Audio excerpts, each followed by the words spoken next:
Oke, sisa waktu saya cuma 6 menit, jadi saya ke Pak Windu dulu. Sementara Mbak Nadia dan Mbak Tami mikirin closing statement yang menohok. Pak Windu, ceritain dong soal bahayanya virus ini. Virus ini disebut pinter, virus ini disebut sering bermutasi. Bahayanya seperti apa sekarang? Ya, jadi virus RNA kan, dari coronavirus ini kan jenis RNA yang sangat mudah mutasi. Mutasinya sudah ribuan, Mas, ya. Tapi yang menjadi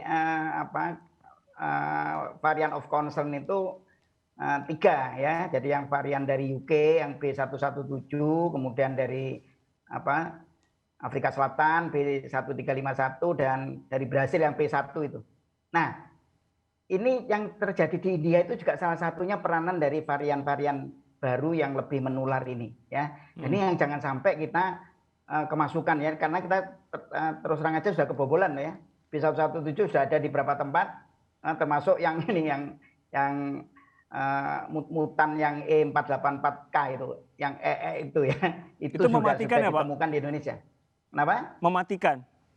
Katanya mematikan ya, jadi katanya mematikan, tapi yang jelas lebih menular gitu. Okay. Nah, jadi ini yang harus kita jaga ya, jadi pintu-pintu masuk kita ini, dan juga prinsipnya gini, apapun mutasinya, apapun variannya ya, sesungguhnya cara penularannya sama, sehingga pencegahannya sama, persis. Jadi protokol kesehatan 3M ya, dengan juga kita tidak melakukan mobilitas yang tidak perlu, yang tidak esensial, termasuk tidak perlu mudik ya sekarang ya. Jangan mudik, nanti baru tahun depan lah, mudah-mudahan sudah membaik. Nah, itu sudah cukup sebetulnya untuk kita melawan mutasi maupun varian-varian baru itu. Oke, walaupun itu sulit dilakukan tampaknya ya. Saya ke Mbak Tami. Mbak, kita sudah punya banyak gerakan. Gerakannya waktu awal-awal itu menyemangati, ayo, ayo, ayo. Apakah kita butuh gerakan yang justru menakut-nakuti selain law enforcement tadi? Siapa nih? Mbak Tami boleh. Oke. Jangan takut-takuti deh, Mas. Orang bisa stres gitu ya.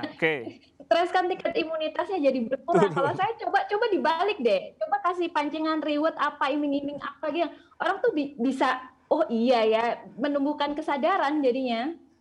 Ya juga ya. Wah, gue gak punya barangnya. Oke. Tapi intinya adalah kesadaran tadi yang saya tangkap dari Mbak Tami. Hukum, aturan mau dibikin segimana ngejelimet dan rigidnya juga kalau nggak sadar-sadar ya. Selalu dicelah. Mbak Nadia terakhir, jadi apa yang ingin Anda sampaikan kalau dari teori sosiologi nih untuk membatasi lah pergerakan mobilitas, karena tadi caranya cuma itu, kata Pak Windu. Iya, baik. Jadi menurut saya tadi ya, pendekatan kelembagaan yang terintegrasi. Jadi ini nggak bisa kerja sendiri pemerintah. Jadi pendekatan yang terintegrasi baik itu dari pemerintah, kemudian institusi agama yang direpresentasi oleh tokoh agama, kemudian institusi sosial, NGO, LSM, itu juga harus bergerak bersama. Kemudian pendidikan juga terutama gitu. Dan dibalut, tadi saya belum sempat sampaikan, dibalut dengan e-governance. Kita punya digital platform. Jadi proses mudik itu secara online itu sebenarnya bisa dipantau dengan adanya digital platform antara pemerintah pusat dengan daerah sampai ke desa. Jadi surat yang keluar, siapa yang masuk dan siapa yang keluar itu bisa dimonitoring secara online dengan tadi monitoring and enforcement yang konsisten. Itu perlu untuk dilakukan karena yang mau dirubah ini bukan hanya mudik, tapi perubahan secara sosial, perubahan paradigma masyarakat untuk melihat bahwa mudik itu tidak satu-satunya momen untuk silaturahmi, tetapi juga ada momen-momen lain yang mereka juga harus rawat silaturahminya dengan keluarga mereka. Itu menjadi penting, Mas.